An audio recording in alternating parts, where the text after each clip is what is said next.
Good morning, digital universe and beloved higher self community. It's Merissa Indigo. It's Thursday, December 20th. We are deep in the galactic center. I don't know if you guys can feel the energies, but it's been pretty intense for many reasons. We are in the galactic center. Tomorrow is the winter solstice. Saturday, the 22nd, is the full moon. And the 5th, we've got our first eclipse. So definitely a lot of energies. I'm sorry for sniffing a lot, going through a lot physically with all of these energies myself. Got some sinus, stuffiness and all that fun stuff. So bear with me here. But I was guided this morning to share my own personal experiences working with the new grid, working with Gaia directly, kind of engaging more on an elemental level in our Lightworker mission and calling. And so I just wanted to share some practices that I've done over the years, with the intention to inspire. I like this concept of, imitate, integrate, and then initiate. So my intention with that is to just kind of give you guys some ideas, just share some things that have worked for me, just ideas that have come to me with matrix work, with working with the grid. So the notion of working with the grid directly really actually started to occur to me when I was 18 years old. We went on a Euro trip, and I was actually in the pits in Normandy, the deep pits in the earth, the scars in the earth where the bombs hit. And I've always been empathic and clairsentient and much more disembodied than embodied, really just swirling in the energies around me. And at this point, it was so palpable to feel the souls, and I could actually get a visual of them that were stuck in those pits, whether they were French or German or any of the different people that were involved in that war. So that was the first really, really tangible experience that I had of like deep sorrow, deep, being stuck, these poor souls that are stuck. And so that's kind of where it started. But long story short, I'm originally from the big island of Hawaii, and I moved to the mainland, to Southern California, when I was 11 years old in 1998. So I've always resonated more on an elemental level with the spirits of the land, the ancients of the land, the living energies of the land itself. So it was really hard for me as an empath and more of an elemental person when I moved to California, because the environment was so different here, definitely a very different ecosystem. So on that note, wherever we live on the planet needs our help, right? Whatever you want to call her, Gaia, Terra, Eartha, Earth, Mama Tiamat, she needs our help. So I would like to just share some things that have worked for me, and just, if you resonate with them, or you take it and run with it. But I think if we all commit, especially with how potent these energies are right now and going into the new year, even to just spend a few moments with this being on which we reside, transmuting and being conduits of energy on her behalf, I think that would be really amazing.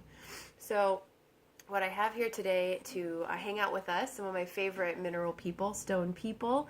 We've got some selenite candles. I just love these so much. And then if you're familiar with Katrina Raphael's work, I think in the 80s, early 90s, she wrote a series of books called The Crystalline Transmissions. And she would talk about different crystals that we could use to facilitate deep healing work on a communal level and individual level. And she did a lot of work with actual laying on of stones onto people. So I feel really, really blessed to have found this piece. This is called a Cathedral Library. And it's an incredible piece. I'm trying to see if I can get the facets for you to understand this, to get an idea. This is an incredible piece. It really does look like a cathedral, working with the Akashic, together. And then one of my favorite stones is chrysocolla. So this orb is one of my all-time faves. And when I look at this orb, this is what I envision, 5D Earth to look like. Very healthy, very vibrant. Clean water and air and happy oceans, happy forests, lush and balanced. So For me, one of the most powerful things to work with when we're doing matrix work and grid work in general is obviously in the moment you're guided, with what to do. But visualization is one of the most important, and I can't emphasize how powerful this is alone. So, you don't have to do anything fancy. If you feel like a ritual, you can. If you feel like dropping crystals on the earth, you take a little quartz crystal, bless it up, put your love and gratitude into it, and put it, hide it in a tree somewhere. Sorry, my cats are getting into stuff.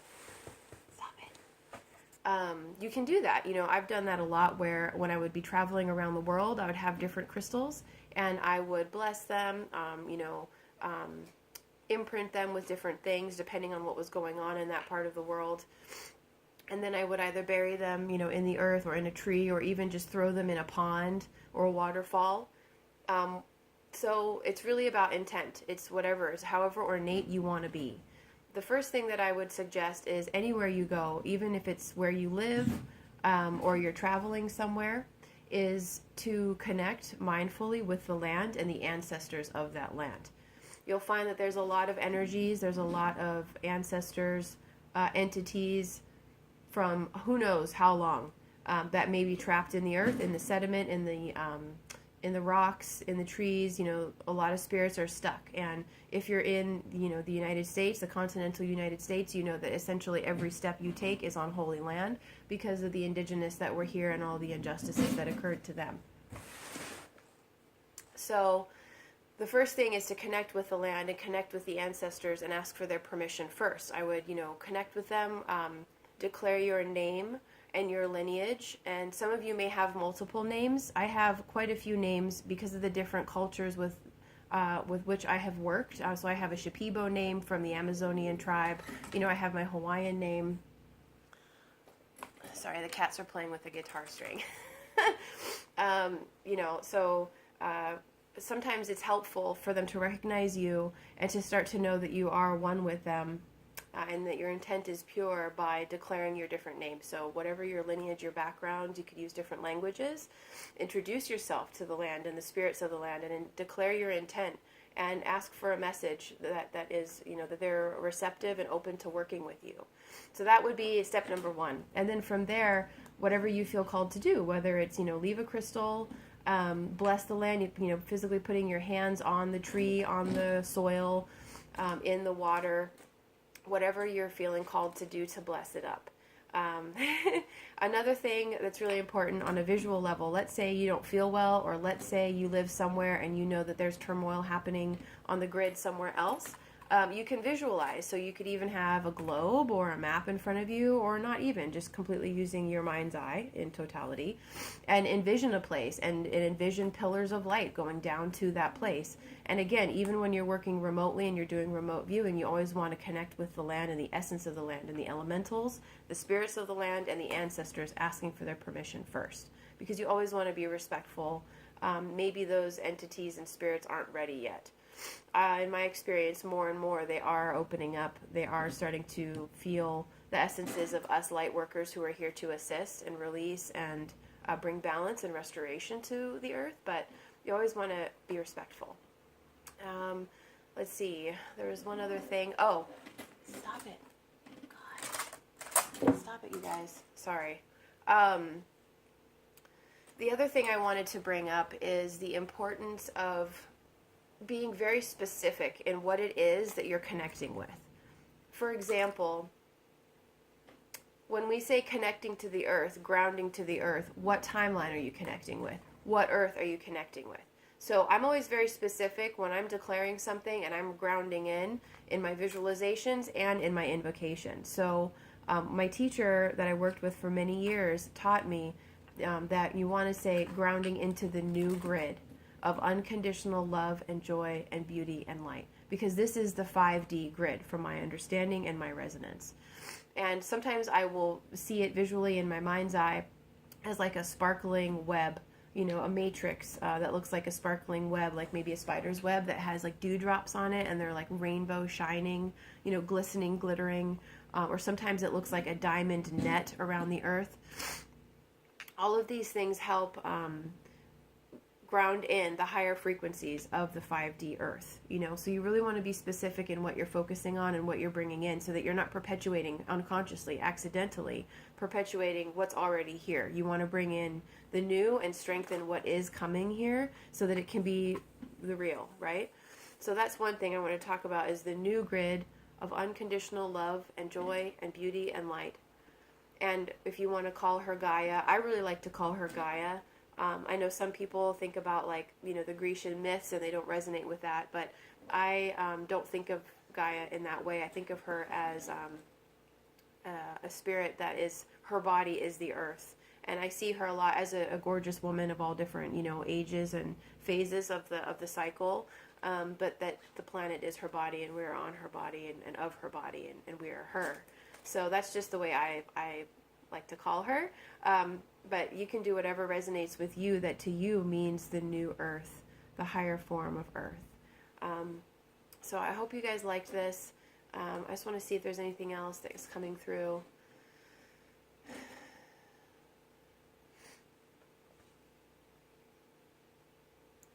The last thing I'm getting is the power of visualization in general, imagining colors. So one of the things that I struggle with, being indigo, sometimes we can get really upset about the injustices, right? Because we're here to shake it up and rattle it up and up-level everything. So the only way to really do that is through peace and non-resistance, because what we resist persists, right? We know this on a quantum level, that when we are resisting something, we're feeding it. Whatever we're thinking, we're feeding.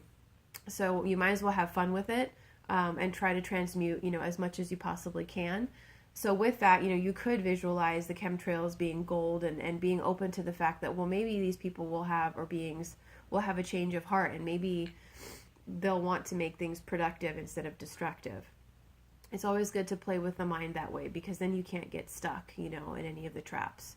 On that note of gold, a lot of the times I have seen many of us, I really think all of us are light workers in our own way. We all have our different callings, our missions that's helping to uplift the collective and Gaia herself at large. A lot of the times I will see people and they're walking, and when they're earth people or elemental people that just, love the earth so much, I'm seeing every step that they're taking, it's like a ripple, like a wave of golden light coming out of this person. So a lot of people I'm seeing as antennae, or conduits, transmuting the energies that are here, and they're running energies from source that are gold or a lot of different colors, but gold, and it's coming through them and then literally out through their feet. So as they're walking, they're activating the earth. And then one other thing I wanted to bring up on this note is working with the elementals directly if you feel called to do so. Sometimes, if I see the chemtrails and I get upset about it, because essentially what they're doing is they're cloud seeding or they're preventing the rain. And how I track this is that I will watch the weather, look at the weather patterns, the weather forecasts, and, oh, great, we're going to have rain. And me and my daughter get really excited, and then there's no rain. And when it's supposed to be raining the day before or the day of, they're just chemtrailing it up like crazy. So they're preventing the rain, and they're, propagating the droughts here in California. So one of the things that I like to do is connect with the elementals directly and just let them know, hey, I support you, I'm here, I'm sorry about what's happening, but you are loved and you're wanted, and I want you to be free to, act as you will, that's in accordance with divine law. And, we'll do rituals a lot. Me and my daughter will light candles, and we call it a rain dance, but it's not a rain dance in the traditional way. But we'll light candles, and we'll actually play music that's like, they have a lot of those sound tracks, like for sleeping aids on YouTube, where it's like rain and thunder and different things. And so we will listen to the elemental sound to kind of try to welcome it. And we always intend, whenever we're doing any kind of weather witching activity, that it's for the greatest good, the highest and greatest good, highest integrity, highest win-win for all involved. And an example of this would be after we had the fires here in Southern California, which were pretty devastating this year, we did have a little bit of rain a few weeks later, but we just kept praying, please don't let the rain be devastating. Please don't let it be engineered out of control. mudslides and causing further damage to the earth and to the residents here. And we were blessed in that it was a light rain. It would come, it would drizzle, it wasn't super heavy, and then it would back off for a few minutes or a few hours, and the earth would soak it up because she's so thirsty, and then it would come again. So it's hard being in a place where they're doing weather modification on the mainland, because in Hawaii, the elementals have a much stronger presence, and so do the spirits and all of the magical beings that are part of the Hawaiian culture and the Hawaiian continent. They're much more prevalent because the people believe in them, you know. It's almost like in Peter Pan, like if you believe in fairies, clap your hands, right? Well, on the Big Island, everyone has great reverence for the spirits of the land, and therefore they have more dominion over the land. And the people there believe that they are secondary, you know, walking on the earth to all of the spirits and the gods and goddesses that are part of that culture. So it's different here on the mainland, where people are a little bit more consumed with, you know, the consumerism and the fast pace, at least in Southern California. I'm not speaking for anywhere else, of course. But I have observed that the people here are far removed from the elementals and the earth and the ancestors of the earth. So my intention with this video is to help us all connect, you know, with these powerful energies, and going into the new year, if we could commit to a few minutes a day of assisting Gaia, connecting with the elementals and lending them our strength and our support and our devotion and our love. I don't know what kind of incredible stuff we could create and we could manifest, but that's the way to counter, you know, the control, the service to self factions. So we could work together with the frequencies that are coming in and just light up this grid together as soul family, as star tribe, as light workers all across the globe. So thank you so much for receiving me, everyone. I hope you're having a wonderful day. I hope you're feeling good. And take care of yourselves if you're not. I know the energies are really, really crazy. So thank you so much, and blessings, and namaste.